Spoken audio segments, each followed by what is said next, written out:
नमस्कार दर्शकों, कल्पना कीजिए उस व्यक्ति की जो जीवन में सच्चा सुख और शांति पाने की चाह में अपने धर्म में प्रचलित हर संभव भक्ति मार्ग को अपनाता है। व्रत, उपवास, तीर्थ, पूजा पाठ, तांत्रिक विद्या का सहारा और धर्म गुरुओं की शरण में भी जाता है, लेकिन फिर भी हर मोड़ पर उसे केवल निराशा ही हाथ लगती है। ऐसी अवस्था में उसका मन अंदर से टूटने लगता है। दर्शकों, कुछ ऐसी ही सत्य कथा है हिमाचल प्रदेश के जिला ऊना निवासी श्री शिव कुमार जी की। उन्होंने अपने धर्म में प्रचलित हर भक्ति साधना को अपनाया, हर धार्मिक मार्ग पर चले, लेकिन समाधान की जगह केवल और केवल दुख, पीड़ा और भ्रम ही पाया। लेकिन दर्शकों, आज शिव कुमार जी का कहना है कि जिस दिन से मैंने संत रामपाल जी महाराज की शरण ली और उनके बताए अद्भुत सतभक्ति मार्ग पर चलना शुरू किया, उसी दिन से मेरे जीवन की दिशा ही बदल गई। आज वह मानसिक, आर्थिक और शारीरिक रूप से पूर्णतः संतुष्ट हैं और वर्षों की परेशानियां अब बीते कल की बातें हो गई हैं। तो सोचिए दर्शकों, क्या वाकई संत रामपाल जी महाराज के पास वह दुर्लभ, वास्तविक और प्रमाणित भक्ति साधना है जो आज लाखों जिंदगियों को बचा रही है? आइए जानते हैं शिव कुमार जी की कहानी उन्हीं की जुबान।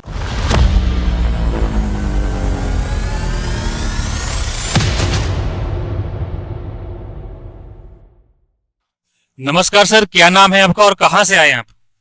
शिव कुमार दास मेरा नाम है। मैं हिमाचल प्रदेश ऊना डिस्ट्रिक्ट से आया हूँ। सर, संत रामपाल जी महाराज से कब से जुड़े हैं आप? मैं 21/2/2013 से जुड़ा हूँ। संत रामपाल जी महाराज की शरण में आने से पहले आप कौन कौन सी भक्ति साधना किया करते थे? हम जो अपने बुजुर्गों की चली आ रही थी, मतलब जो परंपरागत भक्ति थी, और देवी देवताओं को पूजना, कुल देवी और कुल देवता को पूजना, और साथ में ही हमने वहाँ लोकल संत थे उनसे भी हमने नाम दीक्षा ली हुई थी, और 7 साल हमने उनकी नाम दीक्षा का सुमरन किया। किस संत से आपने नाम दीक्षा ली हुई थी? तेरा बाबा रुद्रानंद सुग्रीवानंद जी महाराज से नाम दीक्षा ली थी। सर, उन्होंने आपको कौन से मंत्र जाप करने के लिए दिए थे? उन्होंने हमें कृष्ण जी का मंत्र दिया था, ओम नमो भगवते वासुदेवाय नमः। सर, जैसा कि आपने बताया कि आप पारंपरिक देवी देवताओं की भक्ति साधना करते थे और गुरु भी आपने धारण किया होता, तो ऐसी क्या आन पड़ी कि आप संत रामपाल जी महाराज की शरण में आए? ऐसा हुआ कि कुछ हमें शारीरिक भी कुछ एलर्जी वगैरह थी, और कुछ हमारा कारोबार भी ठीक नहीं चल रहा था।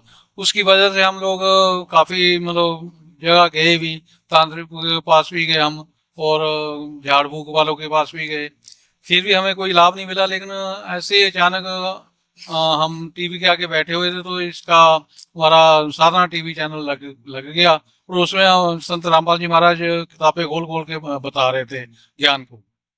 तो उसको हम देखते देखते कम से कम भी 6-7 महीने हमने देखा उसको। तो जब हमें थोड़ा यकीन हुआ कि ये तो मतलब जो शास्त्रों में जो लिखा हुआ है वही बता रहे हैं, तो हमने फिर मन में जिज्ञासा हुई।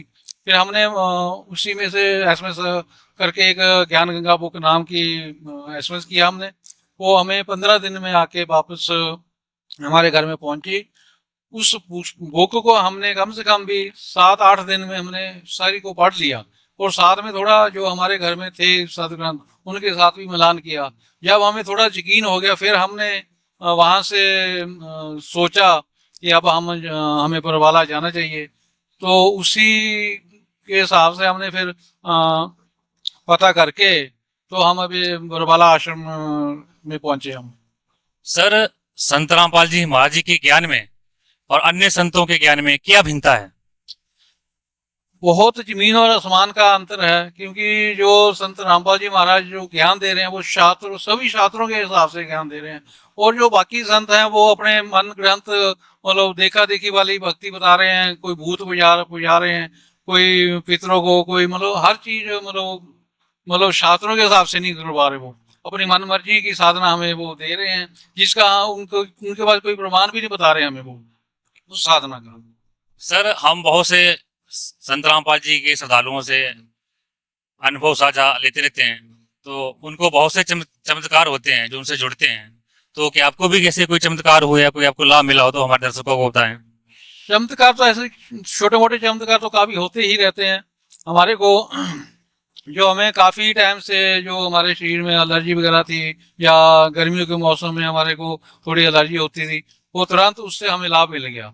और उसके अलावा हमें जो जैसे कोई कारोबार में हमें कोई बरकत नहीं हो रही थी, हम जितना भी कमाते थे उतना ही मतलब खर्च हो जाता था, कोई कुछ दवाइयों में कुछ ऐसे मतलब कोई ना कोई मतलब हानि ही होती रहती थी। और जैसे हम यहाँ जुड़े उसके बाद हमें वो उतनी ही कमाई में हमें जो बरकत दिखने स्टार्ट होगी, और उसी कमाई में हम हमारा गुजारा होने लग पड़ा। सर उसके लिए आपको क्या करना पड़ा? जैसे कि आप बता रहे हैं कि संत रामपाल जी से जुड़े, तो उन्होंने आपको कोई तरकीब बताई या कोई झाड़ फूंक किया या कुछ किया, क्या कारण मानते हैं आप? उन्होंने कुछ भी नहीं किया, उन्होंने सिर्फ हमारे को जो भक्ति साधना थी उसका जो सही व्यवहार थी वो हमें उन्होंने बताई है। और जो शास्त्रों के हिसाब से वो जो सही मंत्र थे वो हमें उन्होंने दिए है।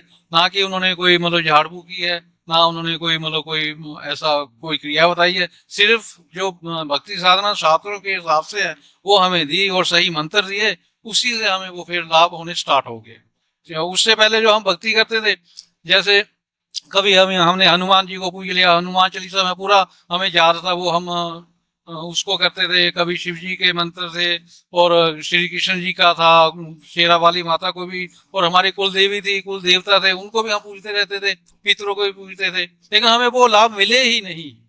जबकि जब यहाँ हम मिले, हमें कम से कम भी तो 4 महीनों के अंदर ही हमें पता चल गया कि कुछ हमें महसूस हो गया कि हमें लाभ होने स्टार्ट हो गए हैं, क्योंकि वो भक्ति सही थी, शास्त्रों के हिसाब से भक्ति थी, तो इसलिए हमें लाभ होने स्टार्ट हो गए।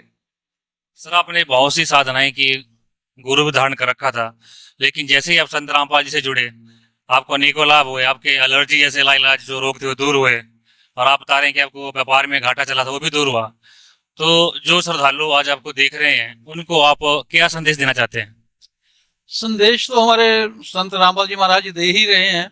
हम लोग तो सिर्फ एक बेनती ही कर सकते हैं कि जो संत रामपाल जी महाराज जो हमें बता रहे हैं, जो हमें शास्त्रों के हिसाब से बता रहे हैं, कम से कम उनको एक बार सुनो तो सही।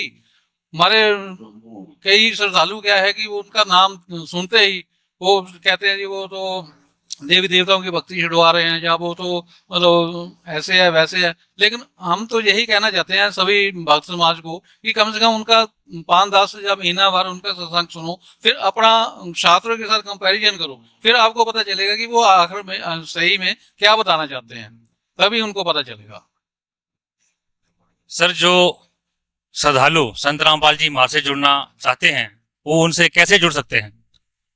आजकल तो मतलब सोशल मीडिया का जमाना है। हमारा जो संत रामपाल जी महाराज का यूट्यूब चैनल पे, इंस्टाग्राम पे, फेसबुक पे, और हमारे जितने भी सुप्रसिद्ध जितने टीवी चैनल है उन पे संत रामपाल जी महाराज का सत्संग आता है। और उसी सत्संग के नीचे पीली पट्टी आती है, और उस पीली पट्टी पे नंबर दिए होते हैं, और जो उन नंबरों को नोट करके फोन करके आप नजदीकी नाम स्थल दीक्षा का पता कर सकते हैं। और खासकर हमारे गांव गांव में श्रद्धालु भी भक्त लोग कोई बुक लेके कोई कैसे वैसे भी होते हैं, तो उनको आप उनसे कंफर्म करके उनसे भी पता कर सकते हैं कि तो आप उनका मतलब साधना टीवी पे जो नंबर होते हैं उनको आप फोन करके कॉन्टेक्ट करके आप नाम दीक्षा ले सकते हैं। सर ऐसे ट्रू स्टोरी हिमाचली पे अपना अनुभव साझा करने के लिए आपका बहुत बहुत धन्यवाद। सत साहिब।